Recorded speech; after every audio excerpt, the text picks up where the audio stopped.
Hablar de Inuyashiki Last Hero es hablar de otra de las obras más conocidas de Hiroya Oku. Ya saben, el mangaka de Gantz, aquella obra sumamente turbia y muy censurada, pero que se ha posicionado como un clásico del seinen. Inuyashiki a primeras parece querer contribuir al eterno debate sobre la verdadera naturaleza de la humanidad, si en nuestra especie hay maldad e individualismo, o por el contrario somos una especie llena de bondad y solidaridad. Sin embargo, creo que la obra va un poco más a fondo, para entregarnos una discusión aún más interesante, en donde más que cuestionar la esencia de nuestra especie, presenta un antagonismo entre dos sociedades que a primeras parecen totalmente distintas, y esto lo hace al contrastar las edades de nuestros dos protagonistas. Así que veamos ligeramente de qué trata la serie para que se hagan una idea por dónde van los tiros del video. Inuyashiki nos presenta la historia de Shishigumi Hiro, un estudiante de bachillerato, e Inuyashiki, un oficinista de casi 60 años. Ambos, por cuestiones de la vida, terminan siendo aplastados por una nave extraterrestre, la cual, para no dejar huella de su presencia,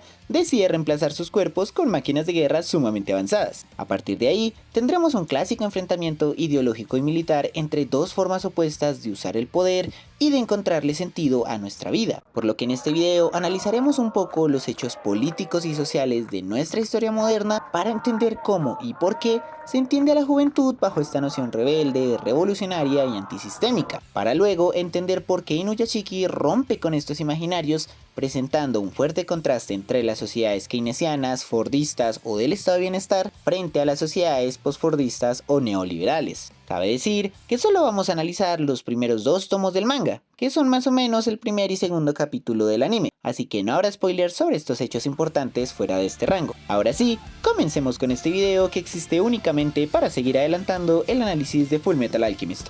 Capítulo 1. Ser joven y no revolucionario es una contradicción moderna.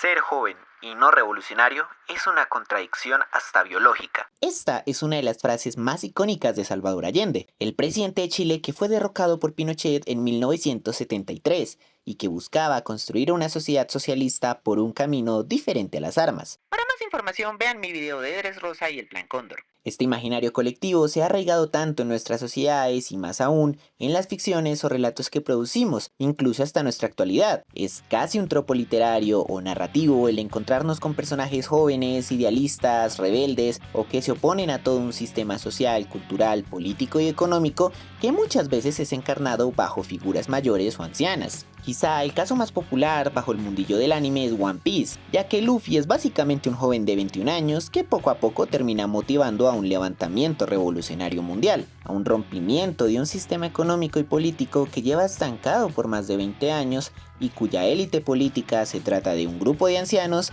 liderados por un ser que posiblemente lleva 800 años en el poder. Otras series como Fullmetal Alchemist también reflejan este tropo. Edward y Alphonse son dos jóvenes descarriados que en su afán de encontrar una solución a sus problemas que no implique el dañar a los demás, terminan por enfrentarse a todo el estado militar de Amestris, construido y dirigido por Padre, una criatura antigua que busca la vida y el poder eterno a punta de la destrucción de los demás. Y así hay otras obras como Shaman King, JoJo's e incluso Hazbin Hotel, donde hay males milenarios de los cuales las nuevas generaciones tienen que hacerse cargo en busca de un porvenir más próspero para la humanidad. Pero ¿de dónde vienen estas ideas? ¿Cuáles fueron los procesos históricos que nos llevaron a entender a la juventud como esta semilla revolucionaria, como la clave de la nueva esperanza? Debemos situarnos al final de la Segunda Guerra Mundial, aquel conflicto que redefinió en muchos aspectos la historia, las sociedades e incluso la juventud. Esta última es una categoría relativamente moderna, hecha hace poco, y a lo largo del siglo XX fue cogiendo fuerza y protagonismo como grupo social propio e independiente. Durante los 30 encontrábamos casos como la Federación de Estudiantes Campesinos Socialistas de México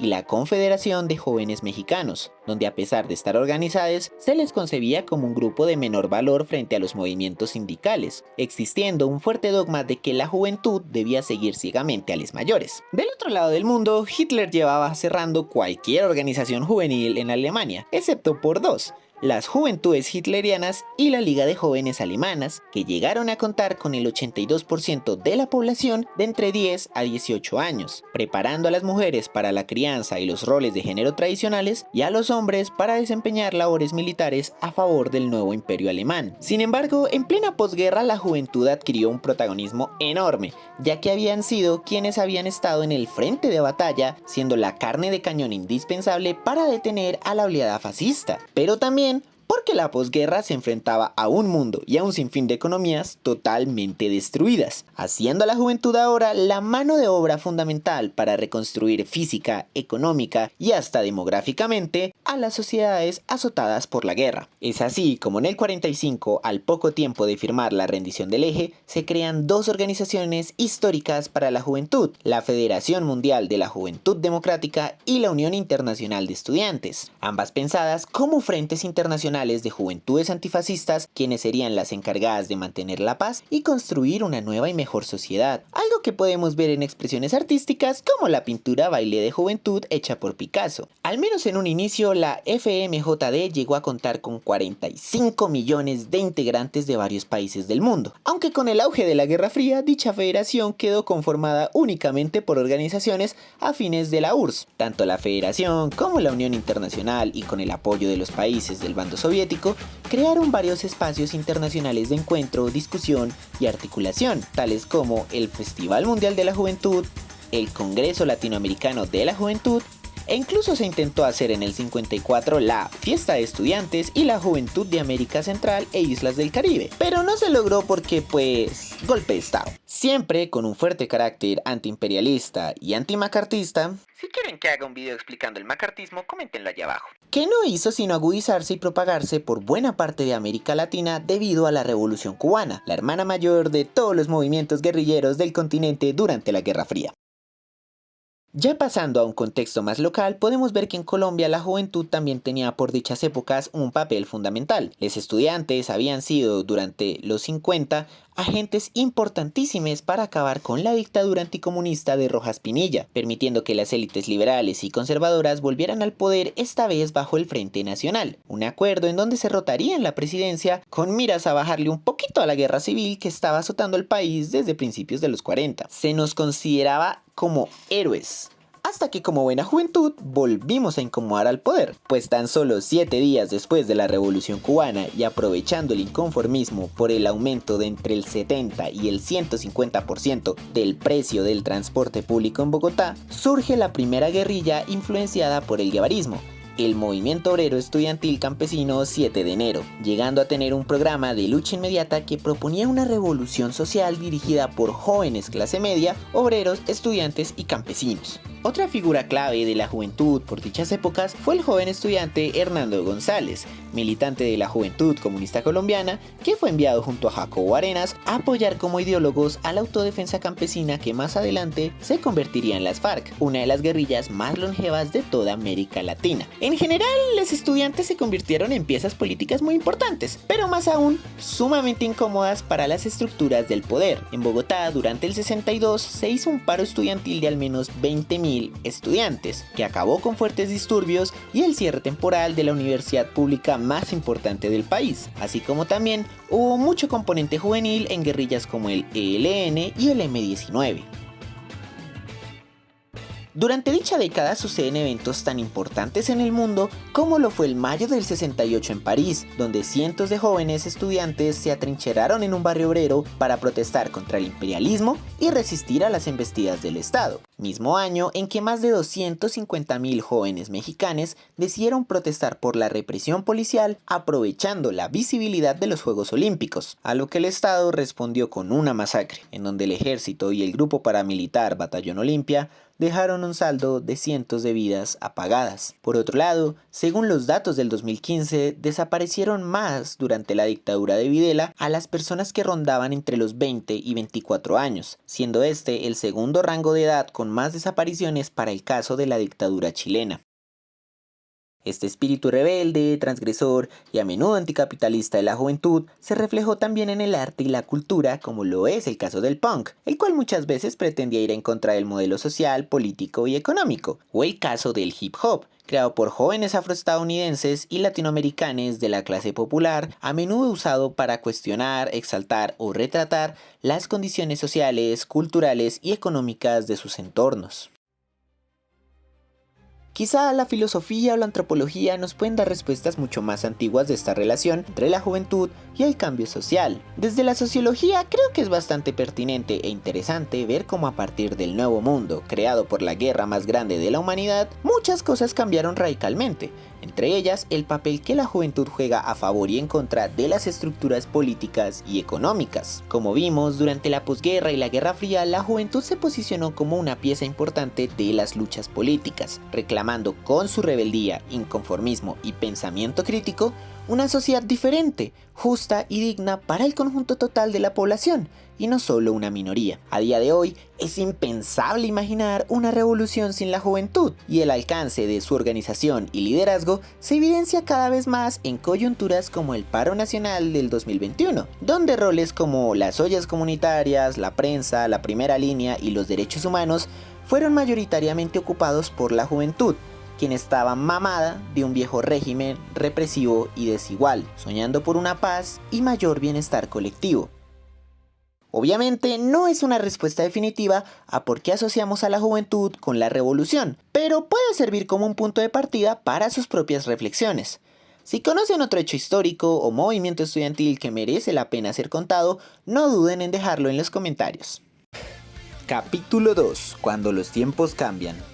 Sí, sé que este es un video de Inuyashiki y que no lo he mencionado desde la introducción, pero antes de volver a mencionarlo, tenemos que hablar del Señor de las Moscas. La premisa de este libro, película, capítulo de Los Simpsons, se trata de un grupo de jóvenes que quedan atrapados en una isla sin rastro alguno de sociedad humana. Gracias a esto, la obra permite comprender las dos posturas frente a nuestra naturaleza, el compañerismo y la democracia, o el individualismo y el autoritarismo. Realmente la película es muy interesante de ver, y al igual que Inuyashiki parece querer aportar al debate de nuestra esencia. Sin embargo, siento que tanto el Señor de las Moscas como el propio debate que trata de resolver es un sinsentido. Y es que no podemos buscarle una esencia inmutable y definitiva a una especie y a un mundo que se encuentra cambiando constantemente, más aún sabiendo que la humanidad es capaz de lograr enormes y complejos sistemas sociales que ni nosotros mismos entendemos del todo. Basta con ver a lo largo de la historia cómo la humanidad ha presentado un sinfín de instituciones crueles y violentas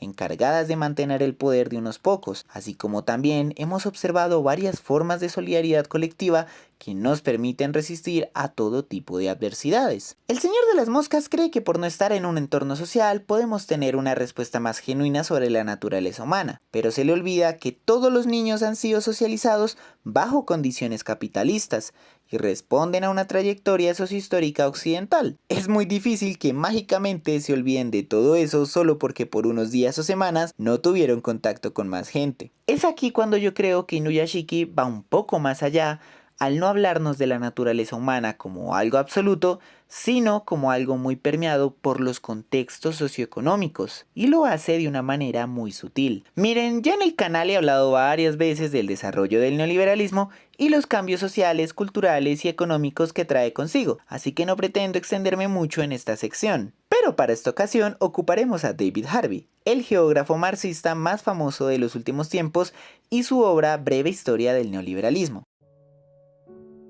Inuyashiki es ya una persona mayor. Se nos presenta como el tradicional hombre cabeza de hogar, oficinista con una vida monótona y aburrida, alguien que prefiere adoptar un perro antes que comprarlo, quien después de ahorrar mucho tiempo logra construir una pequeña casita para que su familia pueda vivir sin preocuparse por las deudas o el mañana. La obra nos muestra en sus primeras páginas la enorme desigualdad de riqueza que hay en nuestra sociedad, ya que la casita del protagonista es opacada por la enorme mansión de Oda, el mangaka de One Piece, y vemos a Inuyashiki frustrado, pero no por la existencia de millonarios, sino por su imposibilidad de ofrecerle tal nivel de lujo a su familia. Estos pequeños elementos nos permiten encajar a Inuyashiki como una persona socializada bajo lo que Harvey denomina el liberalismo embrionario, que es otra forma de llamar a las sociedades keynesianas o del estado de bienestar. Según el geógrafo, tras la Segunda Guerra Mundial, el mundo estaba totalmente destruido, por lo que si el capitalismo quería seguir operando y lucrando, debía ponerse manos a la obra y reconstruir todo nuevamente. De la misma manera, el capitalismo tenía miedo de que el comunismo se apoderase de sus países aprovechando la crisis y el enorme papel que jugó la URSS en la derrota de Hitler,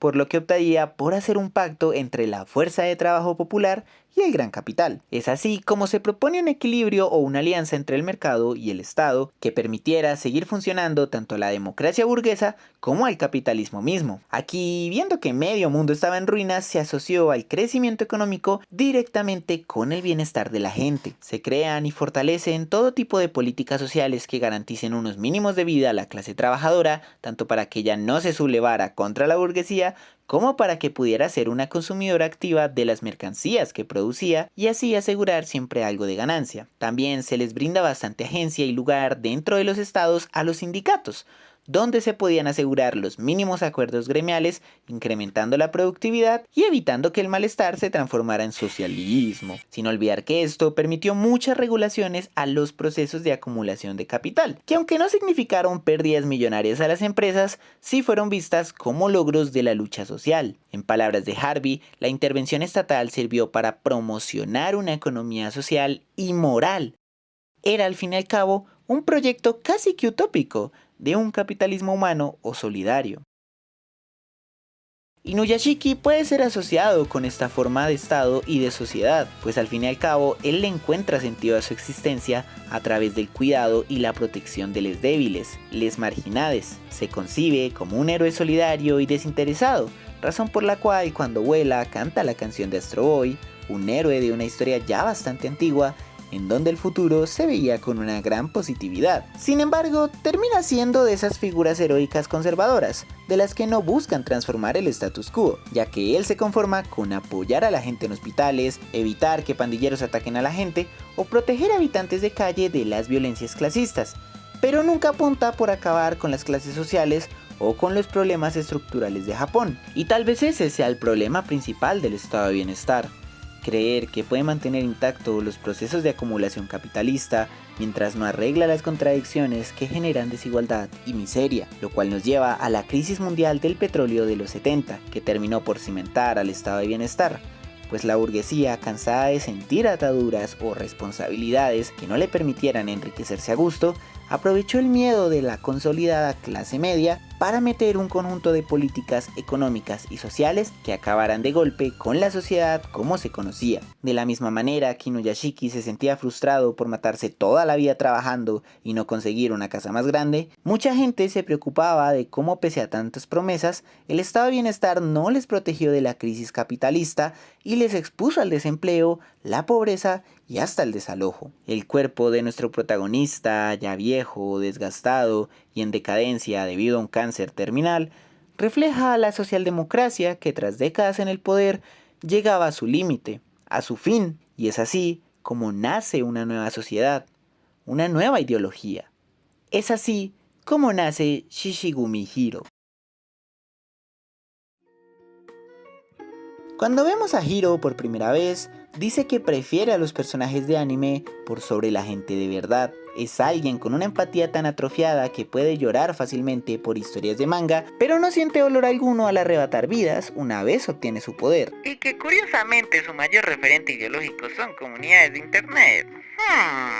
A diferencia de Inuyashiki, Hiro no se preocupa por nadie que no sea su círculo cercano, fiel reflejo al pensamiento neoliberal de que la sociedad no existe. Solo hay hombres y mujeres tratando de perseguir sus intereses y el de sus familias. Para Harvey, el neoliberalismo necesitó de una bandera que pudiera ir en contra del socialismo, el comunismo, el fascismo y hasta del estado de bienestar, y la encontró en la idea de la libertad individual. Y esto es algo que podemos ver perfectamente con Hiro, pues para él ser un héroe, hacer algo por la sociedad, es mucho trabajo, es algo agotador. Lo que él quiere es satisfacer sus propios deseos y necesidades, acabando con todo lo que quiera en el proceso. Hechos como las dictaduras del Cono Sur, las múltiples leyes antisindicales en el gobierno de Thatcher junto a la huelga minera más grande en la historia de su país, la escalada paramilitar y la posterior parapolítica justo en el auge neoliberal en Colombia, e incluso las múltiples represiones y enormes gastos militares que ha ejecutado Milei recientemente, nos muestran que este modelo económico, tal como lo plantea Harvey, reduce todo papel del Estado a la mera protección armada de las necesidades de la burguesía, permitiendo también que el capitalismo acabe de manera voraz con la naturaleza, así como con los cuerpos populares, impidiéndoles garantías mínimas de vida, y que ya ha producido efectos tan catastróficos como la migración ambiental o los deterioros ambientales que sirven para el surgimiento de nuevas enfermedades como la pandemia del 2021, donde las más afectadas fueron las clases populares que no cuentan con ningún tipo de derecho. Bueno, sí, les queda el derecho a morirse de hambre si quieren. Inuyashiki presenta un contraste bastante interesante entre juventud y vejez, individualismo, egoísmo y libertad frente al cooperativismo, el cuidado y la empatía. Sin embargo, debemos tener siempre presente que muchas veces hablamos del estado de bienestar desde un sentimiento muy marcado de nostalgia, ya que frente al neoliberalismo cualquier otro estadio capitalista se ve mejor. Incluso muchas veces este sueño sigue siendo buscado por los progresismos latinoamericanos en territorios como Colombia que nunca han gozado de un estado de bienestar. Emilio Dajua nos ilustra a través del urbanismo cómo realmente muchas dinámicas neoliberales tenían fuertes raíces en el mismo estado de bienestar, hablándonos de que hay un problema de fondo, el capitalismo. Construir un estado de bienestar no es una mala herramienta, pero es eso, una herramienta, no una solución definitiva, porque vimos cómo tras perder míseras ganancias, las grandes burguesías optaron sin pensarlo dos veces en un nuevo estado capitalista sumamente violento y depredador. Es interesante que la obra pinta a Inuyashiki como una sociedad a favor de la vida y a Hiro como una sociedad a favor de la muerte. Pero la sociología debe recordar que no hay un capitalismo humano o sostenible y que ninguna economía capitalista puede llegar a ser una potencia mundial de la vida.